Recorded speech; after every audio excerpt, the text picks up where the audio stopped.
So my question is, does the authority for the trustees come from the trust documents or from the collective bargaining agreements? Trust agreement from the trust documents.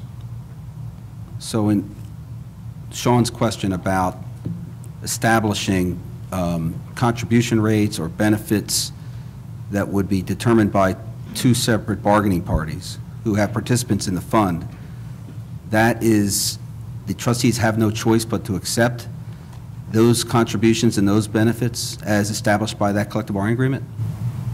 They have two options as I see it. They say, hey, we can live with that. We'll take the contributions. We'll take the participation. Or they could say, no, we can't live with that. Go somewhere else. Right. Okay, that's what I thought. Thank you.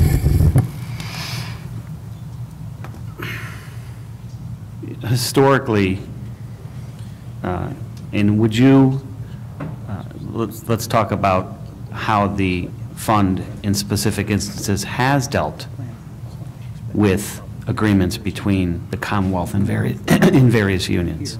For example, on the contribution holiday, what would the fund accepted AFSCME in the Commonwealth's agreement, did they not?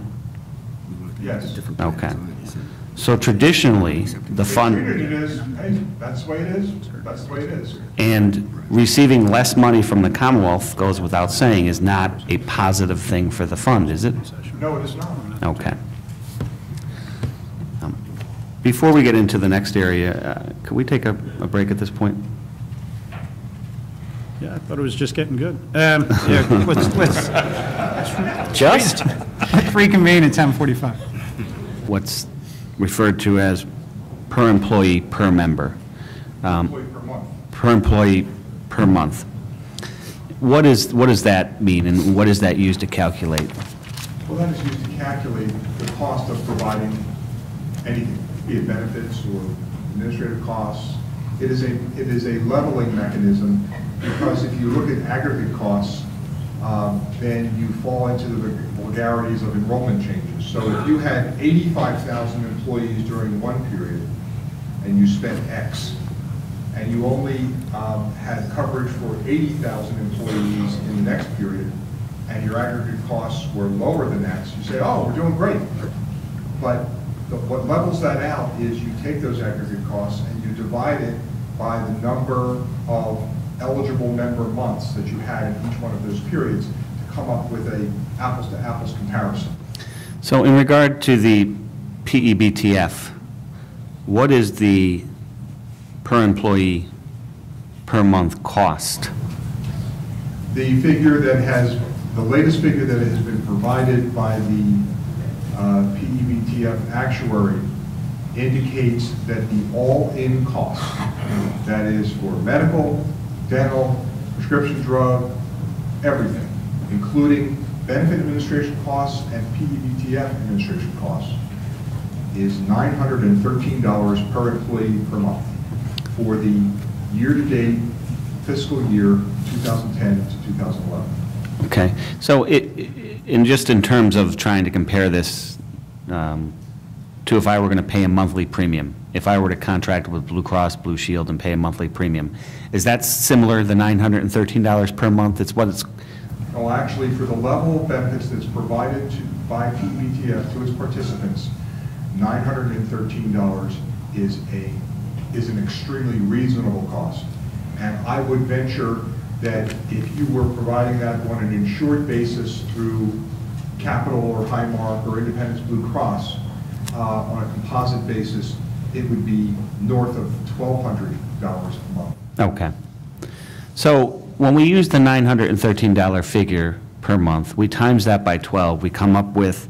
$10,956 if memory serves me. Okay. So for each member, each participant, I should say, they're paying $10,956. Not that they're, well, but that's what it's... The cost of providing the benefits to each one of those participants is $10,956, whether they are single or married with 15 kids. It is a composite figure. The cost is per employee, not... Correct. Right. Yeah, I got you. Bill, just one question. You said on a composite basis, Would this be an experience-rated group from one of the private insurers? No, it's self-insured. No, if we were to go out and buy it from someplace. Oh, it would certainly be experience rated. Okay. And it would be based upon the experience of this particular group. It would not be community rated or Okay. anything like that. All right, thank you.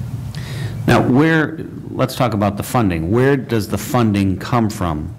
Basically, three sources: Okay? Commonwealth contribution, employee contribution, and investment income. All right. So let's talk about the current, at least with the PSCOA contract, because we know that ASME is on another holiday, or was on a holiday, I should say. Let's talk about PSCOA's contract. In that, there's a provision that mandates that the Commonwealth pays $440 per pay period. Correct. Can we clarify the pay period? Is it twice a month? Is it, Twice. Every 2 weeks. is it every 2 weeks? Or? Every 2 weeks, 26 days. Okay. All right. So Thank you. if we times $440 times 26 pay periods in a year, we come up with, $11,440. all right. So when we talk about the per employee per month cost of $10,956, we talk about the employer contribution of $440 per month, $11,440. Okay, $440 per pay period, I'm sorry. We actually, at that, even with the first source of funding in there, you have a surplus right now, Of about $500 per employee per year. even before you get to the employee contribution, Correct.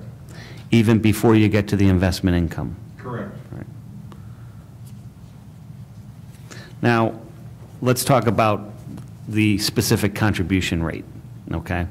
You're aware that the employee contribution rate in the current collective bargaining agreement is set at 3% and 1.5%, depending on participation in Get Healthy.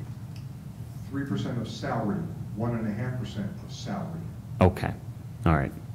Now, if I represent to you, and it's been represented to us, or in PSCOA and the Commonwealth have used this general figure before, if the average salary of an H-1 member is $20 an hour, it turns out to be about $41,600 a year, Yes. average salary. And you take $20 times 2,080 hours, comes up to $41,600. So if we were to convert the employee contribution rate from percentage of salary to percentage of the cost, what type of numbers are we looking at? Well, if somebody gets the waiver from Get Healthy and they're paying 1.5% of their salary, that would translate to 6% of the plan cost. Okay. The plan cost is $913 times 12, $10,956 a year. If they were paying 3% of salary, it's 11% of plan cost. And I use that term plan cost for a reason. Because remember, plan cost is what the fund paid after employee co-payments, deductibles, co-insurance on the benefit side. And on average, so it's really allowed cost minus employee responsibility, co-payments, deductibles, co-insurance, whatever, equals fund cost. So we're talking about 6% of fund cost or 11% of fund cost. But in addition to their responsibility on the premium side of the equation, they have an obligation, a financial obligation, on the benefit side of the equation. And that can be easily, well, it will be in the range of 18 to 20%. And I'll give you, if I may give you an example. Sure. You go to the doctor, your primary doctor, and you have an office visit. The member has to pay $15 copayment. The total allowance for that office visit, depending upon the area, generally it might be about $70. 55 is the plan cost. 15 is the member cost. 15 divided by 70 is, help me out here, it could be 18 or 20%. So there's an example of the member, in addition to having that burden of paying 11% or 6% of the plan cost, they have this additional burden on the benefit side of paying 18 to 20% of the benefit cost. So when this board goes into executive session and is going to look at whether or not the employee contribution rate should be remain the same, whether it should decrease, you're looking at the fact that somebody with an average salary of $20 an hour right now is either paying 6% or 11% of the cost of that benefit right from the beginning. Right. Add on top of that the co-pays, the deductibles that he's paying. You need to add that figure to that employee also. To get the total financial contribution of the employee to the delivery of those benefits, yes. Do you have any information as to what the average employee will spend in co-pays or deductibles per year? That can vary from plan to plan. Typically, a union-type plan in the Northeast region, in terms of pharmacy, will be paying somewhere on the order of maybe 14% of the cost of the pharmaceuticals. And in medical, it could be anywhere, depending upon the severity of the illness, obviously. No. It could be anywhere from 4% to 12 or 15%. But there's no information, at least that we have now, for this particular plan, for this particular fund, to say, yeah, our average participant spends, $2,000 a year in copay and deductibles.